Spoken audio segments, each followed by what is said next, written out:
మాజీ మంత్రి పేర్ని నాని మీడియా సమావేశం నిర్వహించారు. ఈ సందర్భంగా ఆయన మాట్లాడారు. రాష్ట్రంలో ఐఏఎస్లో అత్యున్నత పదవులు కూడా అనుభవించి, అంటే ఈ వెలగబెట్టినటువంటి, అంటే సమాజానికి దిక్సూచిగా, సమాజానికి మార్గదర్శిలుగా జీవించాల్సినటువంటి కొంతమంది, అంటే మీరు వ్యాపారాలు చేసుకుంటే మీ ఇష్టం, లేదా మీరు వ్యవసాయం చేసుకుని బతికితే మీ ఇష్టం, కానీ ఇవి వ్యవస్థని బాగు చేయాల్సినటువంటి, లేదా ఈ సమాజానికి ప్రపంచానికి మార్గదర్శులుగా బతకాల్సినటువంటి ఎన్నికల విధుల్లో ఉన్నటువంటి ఈ కొంతమంది అధికారులు ఈ రకంగా తగలబడితే అసలు ప్రజాస్వామ్యాన్ని ఏం చేద్దామని వీళ్ళు ఈ రాష్ట్రానికి, ఈ దేశానికి, ప్రపంచానికి, ప్రపంచంలో భారతదేశంలో ప్రజాస్వామ్యం చాలా గొప్పగా విరాజిల్లుతుంది. ఈ ఎన్నికలు ప్రజాస్వామ్యబద్ధంగా జరుగుతాయని మనందరం కూడా జబ్బలు జరుచుకుంటూ ఉంటాం బయట మిగతా దేశాలతో పోలుస్తూ. ఇదివరకు బీహార్ని, ఇంకొక రాష్ట్రాన్ని వేలుపెట్టి చూపించి అందరం మాట్లాడేవాళ్ళు పాత రోజుల్లో. అక్కడ ఎన్నికలు జరగవు సరిగ్గా, ప్రజాస్వామ్యం బతకదు, తుపాకీ రాజ్యం నడుస్తుంది, కాకీల క్రీనీడలో ప్రజాస్వామ్యం అక్కడ బతికే పరిస్థితి లేదు అనేటువంటి అనేక పుంకాలుగా మనకు నీతులు చెప్పేటువంటి పేపర్లు రాశాయి. కానీ వాళ్ళు చూసాం ఎన్నికల్ని ఏ రకంగా అపహాస్యం చేస్తూ వస్తూ. అసలు ఓటర్ అనేవాడు ఎవరైతే పులివెందుల రూరల్ మండలంలో ఉన్నటువంటి 5 గ్రామాల్లో ఓటర్ అంటే ఓటు హక్కు కలిగినటువంటి ఓటరు పోలింగ్ స్టేషన్కి వెళ్లకుండా ఎన్నికల ప్రక్రియ పూర్తి చేస్తారు.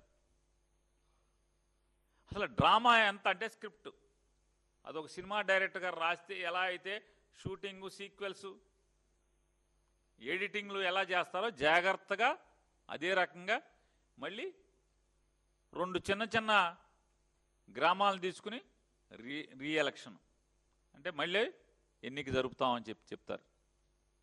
ఈ తంతు చూసి వాళ్ళ నిన్న జగన్మోహన్ రెడ్డి గారు మీడియా ద్వారా ఈ సమాజాన్ని సర్వనాశనం చేస్తున్నటువంటి, ప్రజాస్వామ్యాన్ని కూనీ చేస్తున్నటువంటి నారా చంద్రబాబు నాయుడు ప్రభుత్వానికి, అంటే ఆ ఎన్నికల్లో ఏం జరిగిందో రాష్ట్ర ప్రజానికానికి కళ్ళ కట్టినట్టు ఆధారాలతో సహా చూపిస్తూ ఆయన ఈ ప్రభుత్వాన్ని నాకు ఈ సమాధానం చెప్పండి అని ఛాలెంజ్ చేశారు.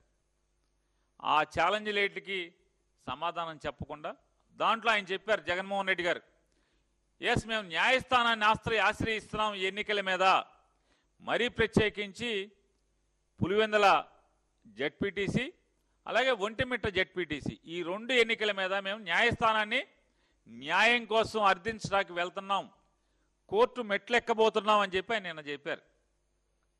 వెంటనే మళ్ళీ స్క్రీన్ ప్లే మార్చుకున్నారు. అంటే పులివెందుల జెడ్పీటీసీ ఎలక్షన్ ఒకే రౌండ్లో మొత్తం కౌంటింగ్ అయిపోవాలంట. అంటే కోర్టు తలుపులు తెరిచేప్పటికీ, కోర్టు తాళాలు తీసి బూజు దులిపి జడ్జి గారు కుర్చీలో కూర్చునేప్పటికీ ఎన్నికైనట్టుగా ఈ ఎన్నికల పత్రం ఇచ్చేసేయాలి. ఎందుకంటే మళ్ళీ జడ్జి గారు ఈ ఆధారాలను చూసి మొత్తం ఎన్నికల కమిషన్ని, కలెక్టర్ని 2 మొట్టికాయలు మొట్టి ఎలక్షన్ అంతా ఆపండి అంటాడేమో అని చెప్పని కంగారు, భయం, ఆదరా బాదరా. అంటే ఎన్నిక అయిందని పులివెందుల్లో మేము గెలిచామనేటువంటి ఇది గెలుపా అని అడుగుతున్నాను. ఎవరిని మోసం చేస్తాను మీరేమనుకుంటున్నారంటే ఈ రాష్ట్ర ప్రజల్ని ఏమారుస్తున్నాము మహా తెలివితేటలతో 45 ఏళ్ల అనుభవంతో ఈ ఆంధ్ర రాష్ట్ర ప్రజల్ని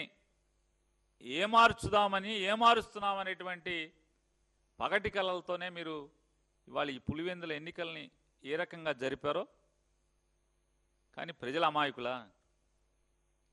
ఇట్లాంటి నారా చంద్రబాబు నాయుడు గారు లాంటి వాళ్ళని ఎంతమందిని చూసుకుంటారు? ప్రజలు ఎప్పటికీ అమాయకులు గారు. మీరెన్ని మసిపూసి మారేడుకాయలు